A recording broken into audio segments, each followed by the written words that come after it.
Hello everyone and welcome back to episode 47 of my F1 2016 Toro Rosso career mode, guys, where today we are here at the Japanese Grand Prix. If you guys have not checked out the last episode, I would highly recommend doing so.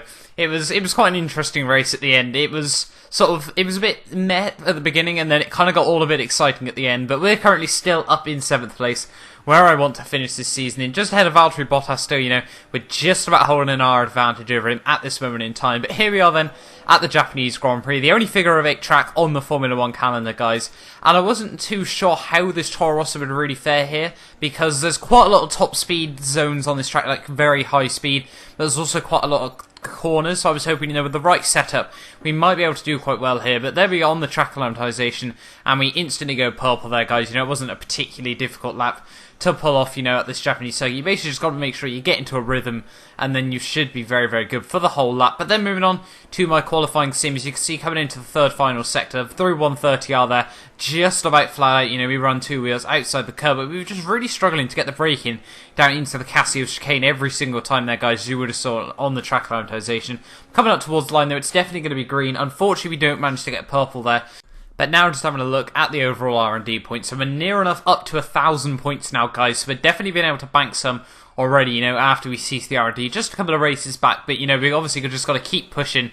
And now moving on then into qualifying. So it was actually an intermediate affair during Q1 here. The rain, it was very much just consistently raining about the same amount, so there was no, perfect time where you could go out in qualifying in Q1. But coming up then towards Sec 3, ideally we need to be ahead of Jensen Button, as he'll be right in the catchment for Q3, but obviously we only need to get in the top 16, so it should be a fairly easy feat here. As you can see, losing the back end ever so slightly into 130R there, that was just not an enjoyable experience, guys. But we run a little bit wide into the Casio chicane, as I always seem to do now. But coming down towards the line then, we should be safely through into Q2 here. Lewis Hamilton set to purple time. And coming up towards the line, we go up into P2, just under 3 tenths behind Lewis Hamilton there. So, very, very strong Q1 time from myself here, and obviously that should basically guarantee us straight into Q2 there, guys. You can see by the end of the session, we were down in P8. My teammate Danny Kvyat actually up in P10 there as well, for a very, very strong qualifying for him. But Lewis Hamilton took provisional pole as such a Q1, with Fernando Alonso having a very, very surprising result up in P2, sorry. But he was half second off Lewis Hamilton. But then moving on then into Q2, as you can see, Daniel Ricciardo lights up the timing sheets with a purple lap there. But, hoping we can get roughly near him, that should be a good banker, for us to get into Q3. Maybe we might get both Toro Rossos into Q3. But coming up towards the line, then we get a little bit of a wobble on the exit of the corner, but we actually go purple there, so we go ahead of Daniel Ricciardo, guys. By the end of the session, we'd actually took provisional pole, if you will, in Q2 there, guys. Unfortunately, my teammate Danny Kvyat does not make it into Q3 there, down in P14, as well as Felipe Nasr, Esteban Gutierrez, Nico Hulkenberg, Roman Grosjean, and Felipe Massa, my career rival, unfortunately not making it into Q3 as well. But both McLarens, rather surprisingly, do make it into Q3, so obviously the upgrades they've been applying in these last few races have really been working out well for the team. But now moving on then into Q3, obviously the most important session of the qualifying so far. But coming into 130 hours, you can see we lose the back end ever so slightly there once again. Somehow haven't actually lost much more time than we have there. But Nico Rosberg went purple on the timing sheets. Maybe we might be able to edge him out as we come down towards the line, guys. And we actually do go purple there, guys, into provisional P1 for the Japanese Grand Prix there. See, coming towards the end of the session, though, nobody seems to be able to go any quicker than me. Kimi Raikkonen in Q1 is just slightly quicker than me, but we have a quicker time in both Sector 2 and Sector 3, guys. And that's meant we are going to be in pole position, ready for the Japanese Grand Prix. A very, very surprising result. I don't really know how we did so quickly. Just this Toro Rosso seemed to fare really well in the intermediate conditions, guys. But obviously starting pole in the Japanese Grand Prix, the first time we have done since Belgium. But there we go then, guys. Let's move on then into the Japanese Grand Prix.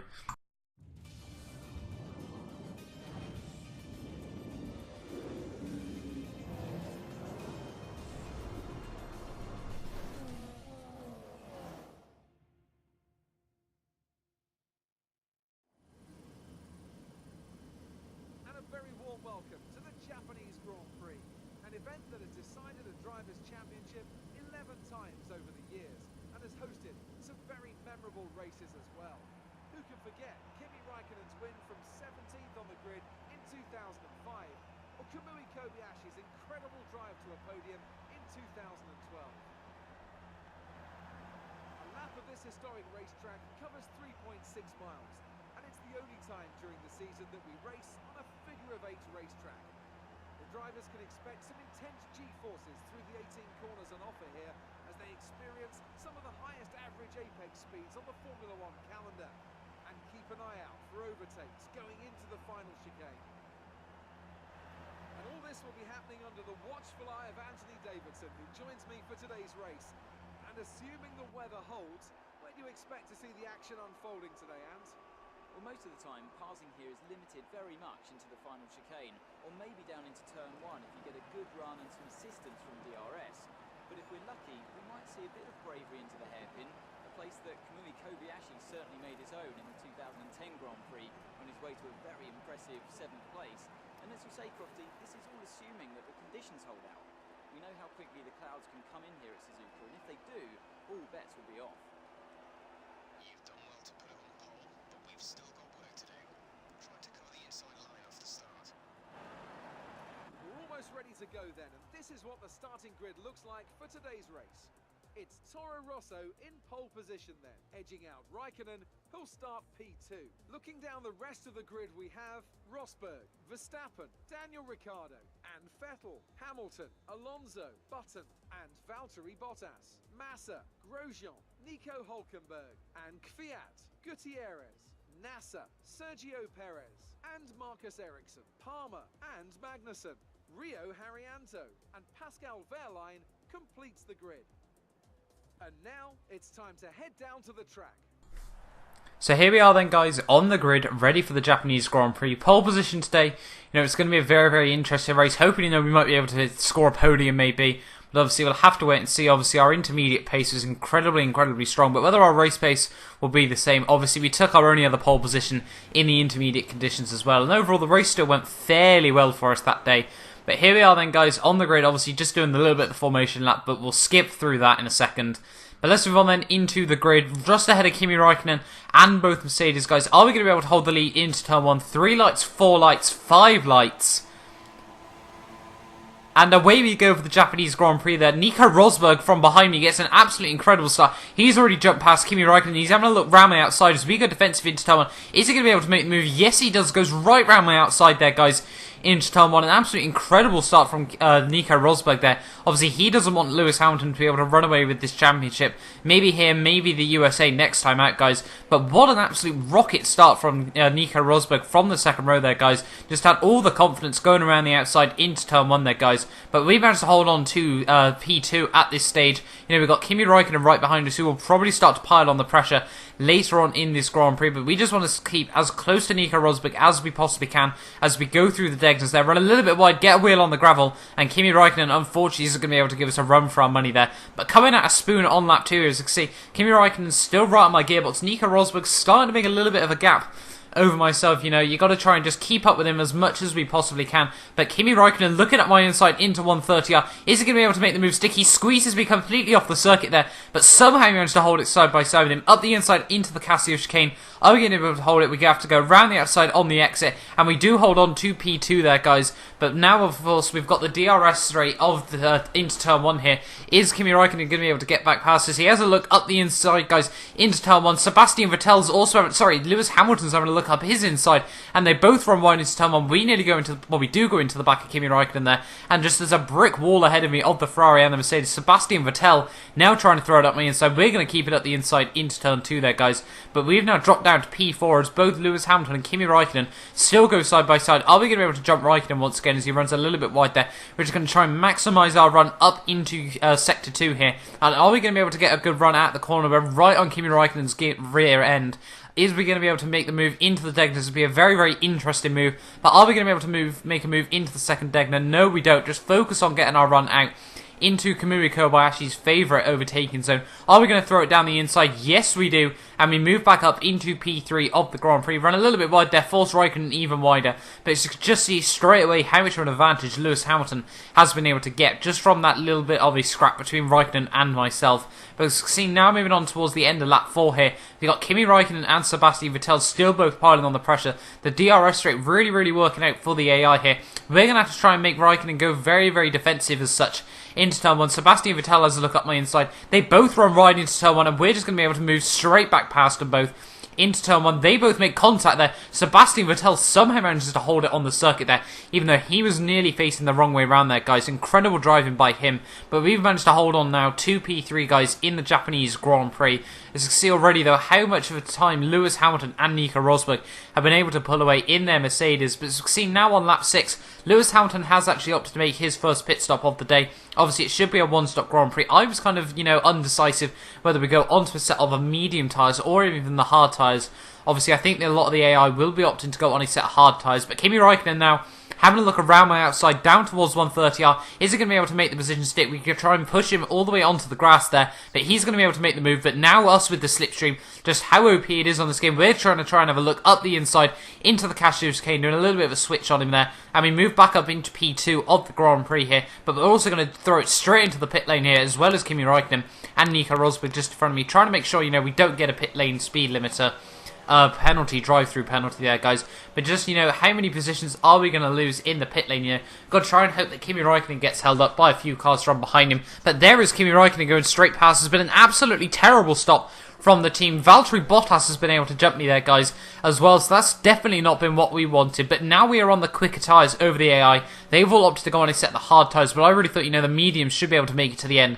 But coming out the pit lane now, guys, we're going to be down into P7 as Jenson Button just behind me here. But we really need to try and make positions back. And we need to make them incredibly quickly. Or Valtteri Bottas may just be able to pull away from me in the second phase of the Grand Prix. But now just a few corners later, moving on into Sector 2, we're right on Valtteri Bottas' gearbox. These medium tyres really graining quite well already. You just feel the extra grip over the hard tyres. We go straight up the inside of Valtteri Bottas into the hairpin and back up into P6 of the Grand Prix we go. But now moving on to lap 8, Valtteri Bottas still fairly close behind me here. Is he going to be able to make a move into the Casio chicane? The Williams, obviously an incredibly quick car in a straight line. He's going to have a look about it, but he's not going to be able to make a move into the chicane. They're just going to focus his run onto the long front straight into turn 1, maybe. But is there any more AI in the pits? I think there's one driver in the pit lane at the moment, but he is going to be able to stay out ahead of me as Valtteri Bottas now with the DRS. Is he going to be able to try and get past me down towards turn 1? Yes, he does. But is he going to run wide into turn 1? Yes, he does. And we move straight back up into P6 of the Grand Prix. Now just right behind Daniel Ricciardo as he's tried doing a switchback or undercut strategy on the rest of the AI here. Not too sure how well that will work out for him.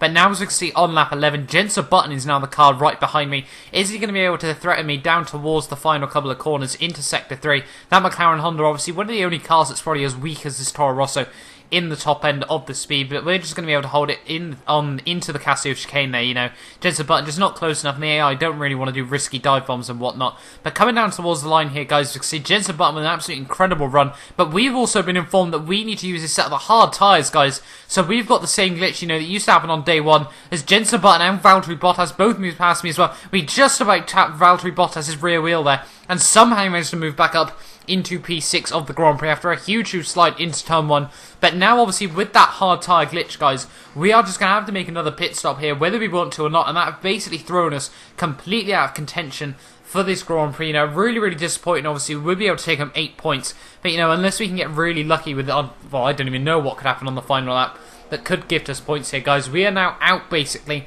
of this Grand Prix, and that is definitely not what I wanted in this Japanese Grand Prix. Another glitch on this game, it's really just not. It's already January and it's still not exactly a clean game as such. Obviously you've still got the tyre wear glitch and whatnot. But there we are then, guys. We're coming out the pit lane now in a very lowly position. But as we can see now, guys, moving on towards the end of the race now, we're right behind Rio Haryanto, coming down into the Casio chicane. He's still quite a bit up the road, but we may go for a completely rash dive bomb as we've got so much more extra grip. We're going to just crash into the back of him there ever so slightly, damage our front wing a little bit, but we run around his outside, round the final corner, up into P16 we go, trying to basically squeeze him out onto the grass there on the exit of the corner. Gutierrez then has a look past him, but P16 there, guys, overall in the Japanese Grand Prix. Definitely not what we wanted. Valtteri Bottas, I think, had a very strong race out today. So, he might be able to get back past us overall in the standings. But Mercedes is obviously very happy with their race in the end, But very well for Nico Rosberg. Actually, in the end there, guys, Lewis Hamilton actually had an engine failure on the final lap of the Grand Prix. Which, a bit of a surprise for him. But obviously, it's still very much his championship for the taking at this stage of the season, guys. So, unless he gets, 2 or 3 more engine failures. You know, it's pretty much his championship to win. But Sergio Perez scoring 1 point there today, obviously not a particularly strong result for Force India. But, you know, they really haven't been able to put the car into Q3 very often in these last few races. But there we are, Nico Rosberg wins the race ahead of Daniel Ricciardo, guys, with Kimi Raikkonen in third.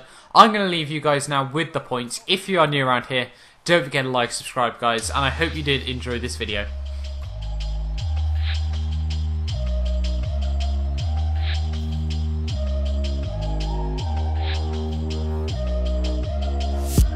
Trying to pull me down into the pit. You think you're pulling on the shorter straw. You're waking up the baddest me in me, but I refuse to let you take me down. I don't wanna be a gunfighter, but you're waking up with thunder and lightning. I don't wanna be a gunfighter, but in my mind I pick it up and I fire.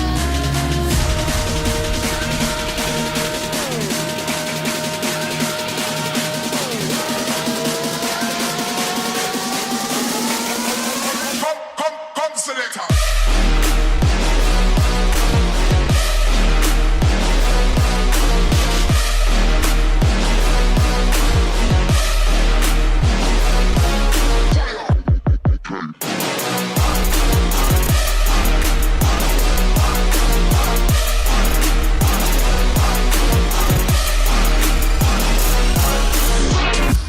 Trying to pull me down into the pit.